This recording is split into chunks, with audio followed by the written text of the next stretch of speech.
ஆண்டவராகிய இயேசு கிறிஸ்துவின் நாமத்தில் என் அன்பின் வாழ்த்துக்கள். இந்த நாளிலேயும் உங்களை சந்திப்பதில் மகிழ்ச்சி அடைகிறேன். இன்றைக்கு நம்முடைய தியானத்திற்காக நாம் தெரிந்து கொள்கிற வேத வசனம் கொலோசியர் நிருபம் 2ஆம் அதிகாரம் 15ஆம் வசனம். துரைத்தனங்களையும் அதிகாரங்களையும் முறிந்து கொண்டு வெளியரங்கமான கோலமாக்கி அவைகளின் மேல் சிலுவையில் வெற்றி சிறந்தார். துரைத்தனங்களையும் அதிகாரங்களையும் உறிந்து கொண்டு வெளியரங்கமான கோலமாக்கி ஆவிகளின் மேல் வெற்றி சிறந்தார்.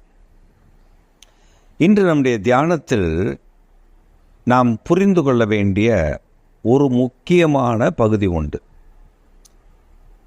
அநேகர் நாம் நினைக்கிறோம், இவைகளை நாம் ஜெயித்து விடலாம், அவைகளை நாம் ஜெயித்து விடலாம், அவைகளை நாம் ஜெயித்து விட்டோம் என்று நாம் பலர் மனக்கோட்டை கட்டி கொண்டிருக்கிறோம். நம்முடைய ஜெபங்கள் சில நேரங்களில் நம்முடைய கூரையை தாண்டுவதில்லை. நம்முடைய விண்ணப்பங்கள் அவர் சமூகத்தில் எட்டுவதே இல்லை. காரணம் என்னவென்றால், அதை தடுத்து விடுகிற துரைத்தனங்கள், அதிகாரங்கள், அவைகளின் மேல் வெற்றி சிறந்த இயேசுவின் நாமத்தில் நாம் அசட்டை செய்வது. ஏதோ ஒரு பிரச்சனையில் நாம் சிக்கியிருக்கிறோம், அந்த பிரச்சனையிலிருந்து தீர்வு கிடைக்க வேண்டும் என்று சொன்னால் நாம் பல தீர்வுகளை எண்ணி பார்க்கிறோம். ஆனால் அதற்கு ஒரே ஒரு நாமம், இயேசு கிறிஸ்து என்கிற நாமம் மாத்திரமே. ஒரு சமயம் ஒரு எஸ்டேட்டில், வால்பாறைக்கு பக்கத்தில் இருக்கக்கூடிய ஒரு எஸ்டேட்டில் ஜெபிப்பதற்காக எங்களை அழைத்திருந்தார்கள். நாங்களும் சரியான நேரத்திற்கு போக வேண்டும் என்பதற்காக, பொதுவாக தேயிலை எஸ்டேட்டில் என்றால் காலை 6:30 மணிக்கு வெள்ளன புறப்பட்டு போகிற ஜனங்கள் மாலை 6 மணி 6:30க்கு தான் வீட்டுக்கு வருவாங்க. அந்த மலை, அவங்களுடைய அந்த ஏரியா, எந்த ஏரியாவில் அவங்க கொழுந்து பறிக்க வேண்டும் என்று இருக்கிறதோ அந்த இடத்திற்கு சென்று வருவதற்கு அவர்களுக்கு அவ்வளோ நேரமாகும்.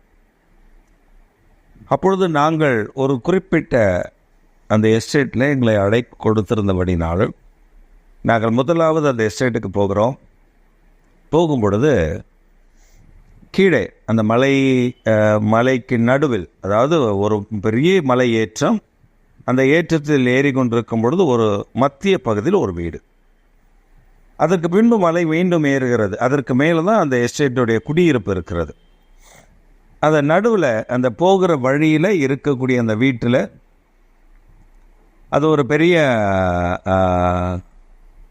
மனிதனுடைய வீடு, சின்னையா என்று சொல்வார்கள், அவருடைய வீடு. அவர் எங்களை ஜெபத்திற்காக அழைத்தார். அப்பொழுது நாங்கள் அந்த வீட்டிற்குள்ளே பிரவேசிக்கும் பொழுது அவர்கள் சொன்னார்கள், மேலே எல்லாரும் வேலைக்கு போயிருப்பாங்க, நீங்கள் அங்கே என்ன போய் யாரை போய் சந்திக்க போகிறீங்க அப்படின்னு சொல்லி அவர்கள் கேட்டார்கள். நாங்கள் சொன்னோம், நாங்கள் மனிதர்களை பார்க்க வரவில்லை, மனிதர்கள் வியாதிப்பட்டவர்கள், பலவீனமானவர்கள், இன்றைக்கு நாங்கள் ஒரு வீட்டுக்கு வருகிறோம் என்று சொல்லியிருக்கிறோம், அவர்கள் அங்கே கூடியிருப்பார்கள், நாங்கள் போய் ஜெபித்து விட்டு கடந்து செல்ல வேண்டும். அவரும் அவருடைய வீட்டில் சில பிரச்சனைகள், அதை சொல்லி ஜெபிக்க சொன்னால் ஜெபித்து விட்டு நாங்கள் புறப்பட்டு விட்டோம். இந்த நாங்கள் புறப்பட்ட சமயத்திலிருந்து, நாங்கள் வால்பாறையிலிருந்து புறப்பட்ட அந்த நேரத்திலிருந்து இந்த குறிப்பிட்ட எஸ்டேட்டுக்குள்ளே நாங்கள் வந்து அந்த வீடுகளுக்கு போய் நாங்கள் ஜெபிக்க போகிறோம். அதுவரை ஆவியானவருடைய ஆளுகையை பார்க்க முடிந்தது எங்கள் நடுவில். நாங்கள் மேலே போய் எந்த வீட்டிற்கு எங்களை ஜெபத்திற்கு அழைத்திருந்தார்கள் அந்த வீட்டுக்குள் பிரவேசித்த மாத்திரத்தில் வியாதிஸ்தர்கள், பலவீனமானவர்கள், பிசாசு பிடித்தவர்கள் என்று எங்கிருந்து தான் கொண்டு வந்தார்கள் என்று சொல்வது தெரியாது, அவ்வளவு கூட்டத்தை அங்கே கொண்டு வந்து விட்டார்கள். அதாவது நாங்கள் போகும்பொழுது அந்த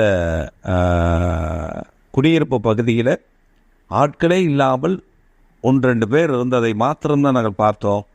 ஆனால் நாங்கள் அந்த வீட்டுக்குள்ளே பிரவேசித்து கொஞ்ச நேரம் சில மணித்துளிகள், 1-2 மணித்துளிகளில் அவ்வளவு கூட்டம் கூடிவிட்டது. அந்த கூட்டம் கூட்டின உடனே எங்களால்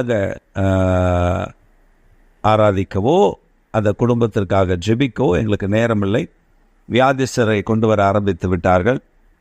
ஜெபிக்க ஜெபிக்க ஜெபிக்க ஜெபிக்க ஜெபிக்க ஜெபிக்க ஆண்டவர் அற்புதம் செய்து கொண்டே இருக்கிறார். நிறைய பேர் விடுதலை அடைகிறார்கள், சுகமடைகிறார்கள், அற்புதம் நடக்கிறது. அதற்கு பின்பு நாங்கள் எங்களுடைய இருப்பிடத்திற்கு வந்துவிட்டோம். வந்த பின்புதான் பல இடங்களிலிருந்து இந்த சம்பவம் நடந்த பின்பு அவருடைய உற்றார், அவருடைய உறவினர்கள் என்று சொல்லி அப்படியே எங்களை இன்னொரு பட்டணத்துக்கு, இன்னொரு எஸ்டேட்டுக்கு அடைக்கிறார்கள். இப்படி பல அழைப்புகள் எங்களுக்கு வந்து கொண்டே இருக்கிறது.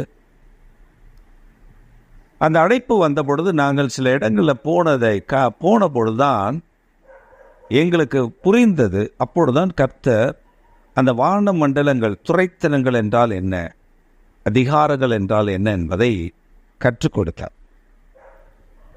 ஸ்டான்மோர் என்று சொல்லி ஒரு எஸ்டேட் இருக்கிறது. அந்த ஸ்டான்மோர் எஸ்டேட்டுக்கு போகிறோம். போகிற வழியில் எங்களுடைய வாகனம் பழுதடைந்து விட்டது. அந்த எஸ்டேட்டில் இரவு 7:30 மணிக்கு மேலே தான் நாங்கள் போகிறோம். அப்பொழுது தான் எங்களுக்கு நேரம் கிடைத்தது. போகிறோம். அந்த போகிற வழியில் அந்த வாகனம் பழுதாகிவிட்டது. விளக்கெரியவில்லை. நாங்களும் மிக கஷ்டப்பட்டு பொறுமையாக அந்த வாகனத்தை இயக்கி கொண்டிருக்கிறோம். மலையில் போய் சேருவதற்கு ரொம்ப தூரம் என்பதனால் நாங்கள் போய் சேருவதற்கு ரொம்ப நேரம் ஆகிவிட்டது. அப்பொழுது அங்கே ஆளுகை செய்கிற அந்தகார வல்லமையினுடைய அந்த கிரியைகளை காண முடிந்தது. அங்கே ஆளுகை செய்யக்கூடிய பொல்லாத ஆவியினுடைய கிரியைகளை நாங்கள் உணர முடிந்தது, எங்களால் காண முடிந்தது ஒரு சில காரியங்கள். அப்பொழுது நாங்கள் இயேசுவின் நாமத்தினாலே விளக்கிவிட்டு நாங்கள் சென்று விட்டோம். போய் நாங்கள் எங்களுடைய ஊழியங்களெல்லாம் முடித்துவிட்டு திரும்ப அந்த பட்டணத்தை அந்த எஸ்டேட்டுக்கு மேலேருந்து ஸ்டான்மோரில் அந்த எஸ்டேட்லேருந்து நாங்கள் புறப்படும் பொழுது எங்களுடைய வாகனம் ஒரு பழுதும் இல்லை. விளக்கு எரிகிறது, எல்லாம் சரியாக வேலை செய்கிறது. என்னோடு கூட வந்தவருக்கு ஆச்சரியம், எப்படி இது சாத்தியம்? நாங்கள் வீட்டிற்கு வந்து செபித்த பொழுதுதான் ஆண்டவர் எங்களுக்கு கற்றுக் கொடுத்தார். துரைத்தனங்களையும் அதிகாரங்களையும் உறிந்து கொண்டு அவைகளின் மேல் வெளியரங்கமான கோலமாகி அவைகளின் மேல் சிலுவையில் வெற்றி சிறந்த இயேசுவின் நாமம் உயர்ந்தது என்பதை, அந்த நாமத்தை கொண்டு பெரிய காரியங்களை நாங்கள் செய்ய முடிந்தது. இன்றைக்கு உங்கள் வாழ்க்கையிலும் அப்படித்தான். இயேசுவின் நாமத்தை கொண்டு நீங்கள் பெரிய காரியங்களை நடப்பிக்க முடியும். ஆச்சரியமான அற்புதமான காரியங்களை நீங்கள் நடப்பிக்க முடியும். அந்த மண்டல ஆவிகள், துரைத்தனங்களும் அதிகாரங்களும், வானமண்டல பொல்லாத ஆவிகளின் சேனைகளும் நீங்கள் இயேசுவின் நாமத்தை சுமந்து அபிஷேகத்தோடு புறப்பட்டு போகும்பொழுது அந்த வானமண்டலத்தில் உள்ள பொல்லாத ஆவிகள் விலகிறதை நீங்கள் காண முடியும். பல நேரங்களில் நாம் பயப்படுகிறோம், பல நேரங்களில் நாம் கவலைப்படுகிறோம், பல நேரங்களில் நாம் சோர்ந்து விட்டுகிறோம். ஆனால் ஒன்றை புரிந்து கொள்ளுங்கள், உங்கள் மேல் இருக்கிற அபிஷேகம், உங்கள் மேல் வைத்திருக்கிற கர்த்தருடைய அதிகாரம், அவைகளின் மேல் சிலுவையில் வெற்றி சென்ற இயேசுவின் நாமத்தில் உண்டானது என்பதை மறந்து விடாதீர்கள். அந்த இயேசுவின் நாமத்தினால் உங்களுக்கு கிடைத்த அந்த அபிஷேகத்தினாலே நீங்கள் வெற்றி பெற முடியும், ஜெயிக்க முடியும். ஏனென்றால் அவர் சிலுவையில் ஜெயித்தார். அவர் சிலுவையில் ஜெயித்ததினால் நீங்கள் ஜெயிக்க முடியும். அவர் சிலுவையில் வெற்றி சிறந்ததினால் நீங்கள் வெற்றி சிறக்க முடியும். அவர் ஏற்கனவே சிலுவையில் ஜெயித்து விட்டார். அதனால் இந்த துரைத்தனங்களையும் அதிகாரங்களையும் அவைகளின் மேல் நீங்கள் ஆளுகை செய்ய முடியும், அவைகளை விலக்கிவிட முடியும். இந்த அபிஷேகத்திற்காக தான் இன்றைக்கு அநேகர் காத்திருக்கிறார்கள். ஆனால் அபிஷேகம் ஏற்கனவே சிலுவையில் இரத்தம் சிந்தி மரித்து 3ஆம் நாள் உயிரோடு கூட எழும்பி அந்த அதிகாரத்தை நமக்கு தந்திருக்கிறார். நாம் அதை பயன்படுத்துவதில்லை, பயந்து விடுகிறோம். எதையாவது ஒன்று நம்முடைய வீட்டுக்கு முன்பாக ஊற்றிவிட்டால், எதையாவது ஒன்றை கண்டால் உடனே நடுக்கம் பிடித்து விடுகிறது. எனக்கு விரோதமாக ஏதோ செய்வன, ஏதோ ஏவுதல், ஏதோ பிள்ளை சூனியம். எண்ணாமத்தின் புஸ்தகத்தில் நீங்கள் வாசிக்கும் பொழுது 23ஆம் அதிகாரம் 23ஆம் வசனத்தில் சொல்லப்பட்டது, யாக்கோவுக்கு விரோதமான மந்திரவாதமில்லை, இஸ்ரவேலுக்கு விரோதமான குருசல் என்று சொல்லப்பட்டிருக்கிறது. ஆனால் அந்த வசனத்தை பிடித்த இஸ்ரவேல் ஜனங்கள் அவர்கள் முன்னேறினார்கள். ஆனால் இன்றைக்கு நமக்கு அப்படி அல்ல. யாக்கோபு, இஸ்ரவேல் என்று அழைக்கப்படுகிற தேவனுடைய பிள்ளைகள் சிலுவையில் வெற்றி சிறந்தார் இயேசு. அவர் சிலுவையில் வெற்றி சிறந்ததினால் அவைகள் நம்மை தொட முடியாது என்பதை நாம் மறுத்துவிட முடியாது. அது நம்மை தொடுவதற்கு ஆண்டவர் அனுமதிப்பதில்லை. அது நம்மை தொட வேண்டும் என்றால் நாம் பாவம் செய்திருக்க வேண்டும், நாம் பாவத்திற்கு அடிமையாக இருக்க வேண்டும். அப்பொழுதும் அது நம்மை தொட முடியும். இல்லை என்றால் அது நம்மை தொட முடியாது. அப்போ தேவனுடைய அபிஷேகம் ஒரு மனிதனுக்குள்ள எப்படி புறப்பட்டு வருகிறது, தேவனுடைய அபிஷேகம் எப்படிப்பட்ட காரியங்களை செய்கிறது என்பதெல்லாம் நாம் அறிந்து கொள்ள வேண்டும். கர்த்தர் நம் நடுவில் எவ்வளவு பெரிய காரியங்களை செய்கிறார் என்பதை நாம் புரிந்து கொள்ள வேண்டும். நாம் சில நேரத்தில் சோர்ந்து போய் விடுகிறோம், பலவீனப்பட்டு விடுகிறோம், ஐயோ இப்படி இருக்கிறது என்று கலங்கி விடுகிறோம். துரைத்தனங்களையும் அதிகாரங்களையும் உறிந்து கொண்டு வெளியரங்கமான கோலமாய் அவைகளின் மேல் சிலுவையில் வெற்றி சிறந்தான். நீங்களும் நானும் வெற்றி சிறக்க முடியும். எப்பொழுதும் இந்த இயேசு என்ற நாமத்தை நாம் பிடித்திருக்கும் பொழுது நாம் வெற்றி சிறக்க முடியும். இந்த இயேசு என்ற நாமத்தை நாம் முழுமையாக நம்பும் பொழுது வெற்றி சிறக்க முடியும். இந்த இயேசு என்ற நாமத்தை நாம் முழுமையாக விசுவாசிக்கும் பொழுது வெற்றி சிறக்க முடியும். இந்த இயேசு என்ற நாமத்தில் அதிகாரம் உண்டு என்று நாம் நம்பி விசுவாசித்து அதை பயன்படுத்தும் பொழுது நாம் வெற்றி சிறக்க முடியும். அதை காண முடியும். ஊழிய பாதையில் அநேக நேரங்களில் நாங்கள் கண்டிருக்கிற பல பிரச்சனைகளை தாண்டி வந்திருக்கிறோம். அப்பொழுதெல்லாம் இந்த இயேசுவின் நாமத்தை சொல்லும் பொழுது அது விலகி ஓடுகிறதை கண்டிருக்கிறோம். பல ஆண்டுகளுக்கு முன்பு ஒரு நாள் இரவு என் மனைவி அப்பொழுது 4 மாதம் கர்ப்பமாக இருக்கிறார். அவள் அலறிக்கொண்டு இடம்பினார். என்னவென்று கேட்ட பொழுது அவள் சொல்லுகிறார், ஒரு கூட்டமான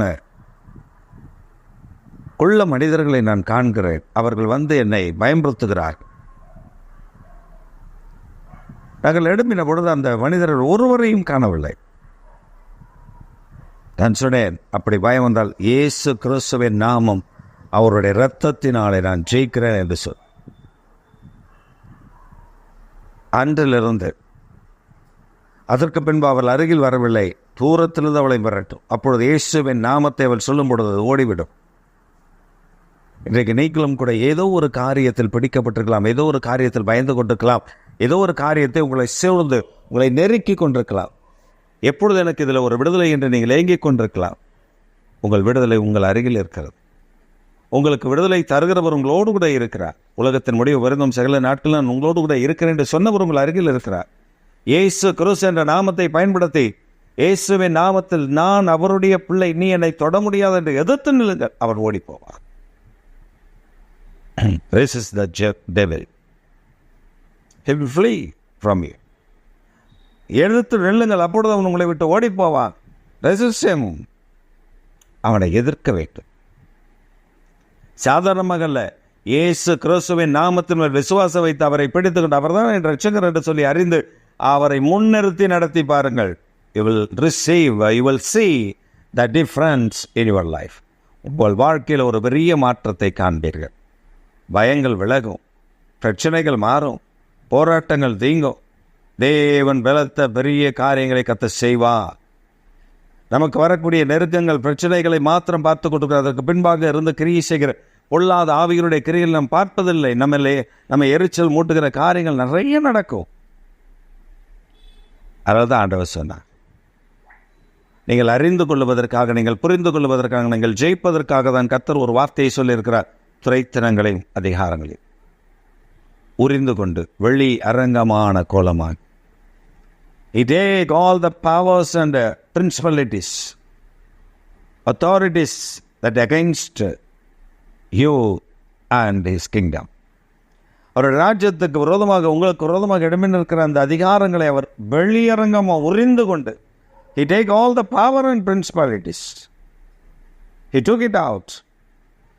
வெளியரங்கமான கோலமாகி அவர் சிலுவையில் தொங்கினார், வெற்றி சிறந்தார்.